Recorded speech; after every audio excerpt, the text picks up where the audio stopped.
Hoje nós vamos falar sobre a descrição da necessidade da contratação, e ele é o tópico mais importante de todo o estudo técnico preliminar, porque todas as demais questões vão girar em torno dela, da necessidade que tem que ser satisfeita. É um tópico que parece fácil, mas olha, pessoal, muita gente já começa errando, tá?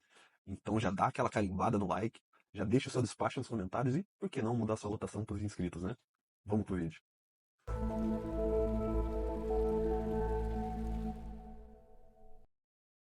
Primeiro vamos começar conceituando o que é o estudo técnico preliminar. A definição da lei está aí na tela, se quiser dar um pause. Então, o estudo técnico preliminar, ele é o primeiro passo do processo de contratação. Há quem defenda que o primeiro, de fato, é a elaboração da própria LOA em conjunto com o plano de contratação anual. E quem defende isso está certo, né? Mas não vamos implicar com o legislador, porque de fato, quando você senta e começa a pensar na sua contratação, é quando você começa a elaborar o seu estudo técnico preliminar.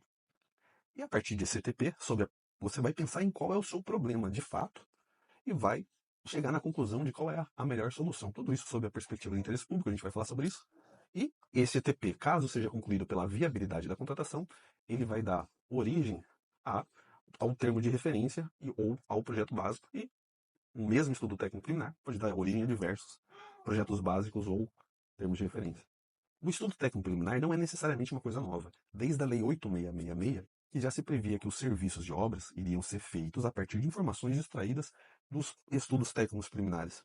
Mas a Lei 14133 nos trouxe uma regra sobre o conteúdo e sobre o objetivo desse instrumento, e a partir de agora ele acaba sendo talvez o mais importante instrumento de planejamento dentro de uma contratação. Existem hipóteses em que não é obrigatória a elaboração do ETP, nos casos de contratações diretas, porque entre os documentos exigidos vai ter o estudo técnico preliminar, se for o caso. E o que vai definir quando é caso e quando não é caso é a regulamentação do seu órgão, da sua prefeitura, da sua repartição, através de instrução normativa ou decreto, você vai definir quais são os casos. E que eu recomendo que sejam excetuados apenas aqueles de contratação de menor valor, porque, por exemplo, numa inexigibilidade, para você chegar na conclusão de inviabilidade de competição, você vai precisar de alguma espécie de estudo, né? Eu recomendo que se faça o ETP nessas situações. E o ETP ele tem 5 tópicos que são obrigatórios que estejam em todas as contratações, e os demais podem ser excetuados, mas vamos com calma. O primeiro deles é a descrição da necessidade da contratação, o demonstrativo dos quantitativos que vão ser adquiridos, o levantamento do preço, a justificativa do parcelamento ou não e o posicionamento conclusivo. Mas os outros itens que não são obrigatórios, caso você vá excetuar eles, você vai ter que justificar o porquê você está fazendo isso e por que ele não seria aplicável. Então, na maioria dos casos, acaba havendo a realização do ETP quase que na totalidade dos tópicos. É a situação mais corriqueira que a gente vê. Mas se algum tópico não for aplicável, por exemplo, levantamento de mercado, se já for padronizado o seu item e tal, você pode simplesmente justificar essa questão. E agora a gente começa de fato com o nosso primeiro tópico do estudo técnico preliminar, que é a descrição da necessidade da contratação, considerando o problema a ser resolvido sob a perspectiva do interesse público. Qual que é o bizu desse tópico? Qual que é o grande negócio? É que o foco da sua demonstração tem que ser o problema e não a solução em si. Vamos pensar na seguinte hipótese: a secretaria de um determinado órgão não dispõe de meios para transportar seus servidores para realizarem visitas de fiscalização. Então, tá lá, tem gente para fazer visita, não tem como ir até o local da visita. Esse é o nosso problema. Qual que seria uma possível forma incorreta de descrever essa necessidade?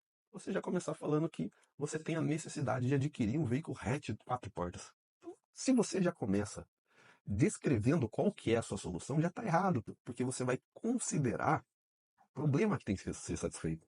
E adquirir o veículo não é o problema, adquirir o veículo já é a solução para esse problema. E por que isso está errado? Porque olha quantas possibilidades para resolver esse problema teriam. O órgão poderia comprar o carro como sugerido, mas também poderia alugá-lo, poderia contratar uma empresa para fazer o transporte, já com motorista, poderia utilizar transporte por aplicativo, táxi, poderia utilizar um outro veículo de alguma outra unidade, fazer um compartilhamento do veículo, poderia ir de ônibus, andando, de patinete, enfim. Tem diversas outras possibilidades que já estariam de plano sendo descartadas. Então, quando a gente pega um ETP e já tem esse tópico, no exame preventivo a gente devolve e pede para esclarecer qual de fato é o seu problema, né? Então, se você quer que a sua licitação lá vá para frente e não dê problema, então você precisa já de começar a descrever de fato qual é o seu problema, tá? Qual seria a forma adequada de reportar essa necessidade? Seria falar que você de fato tem necessidade de locomoção dos servidores para realizarem visitas técnicas, como já sugerido desde o início. Então, pegou? A gente nunca começa falando o que de fato vai ser a solução, porque o trabalho do ETP é justamente identificar essa solução. E o que a gente entende por perspectiva do interesse público? O professor Celso Antônio Bandeira de Mello nos ensina que o interesse público não é a soma dos interesses individuais. Eu acredito que seria do interesse de vocês, por exemplo, que a prefeitura fizesse uma doação de 100 mil reais para você. Eu acho que também seria do interesse do seu vizinho, da frente, de trás, de baixo, sim, seria do interesse de todo mundo, né? Mas o interesse público, ele tem uma característica que ele se abstrai como se ele se transformasse numa coisa única, como, por exemplo, uma cratera que existe, um buraco enorme numa avenida da sua cidade. Aquilo ali é de interesse de quem mora na via, de quem não mora, de quem passa por lá, de alguém de outro estado olhar aquela cratera também vai querer que ela seja arrumada, entendeu? Mas a gente pode trabalhar com alguns critérios mais objetivos para ajudar você a interpretar essa questão. Um primeiro exercício mental é você verificar se o beneficiário ele foi definido a partir de critérios técnicos e impessoais. Por exemplo, será que esse bairro que vai ser pavimentado, asfaltado, ele é um bairro que vai atender um determinado número de famílias que trabalham e circulam? Ou é numa fazenda no meio do nada de algum deputado? Veja, quando você utiliza critérios técnicos e impessoais, há uma grande chance da sua contratação estar atendendo ao interesse público. E toda contratação de bem ou serviço vai ter alguma parcela da população que vai ser beneficiária. E uma outra avaliação que deve ser feita é se ela contribui na extensão necessária para a manutenção do órgão. É comum, eu já vi algumas contratações de serviço de almoço para o prefeito municipal, que às vezes ele não sai do gabinete, recebe todo mundo lá e etc.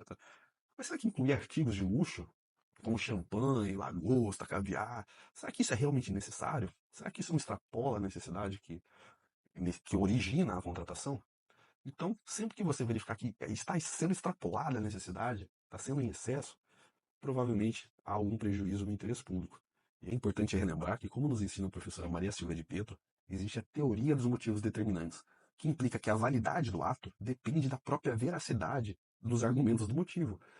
Ou seja, o motivo ele causa efeito em toda a execução contratual, em todas as partes da própria licitação. Por exemplo, quando você coloca vários requisitos numa contratação, se for constatado que eles excedem essa necessidade que foi levantada, com certeza vai existir uma irregularidade na sua contratação, porque tudo vai ser compatível com a satisfação da necessidade que originou.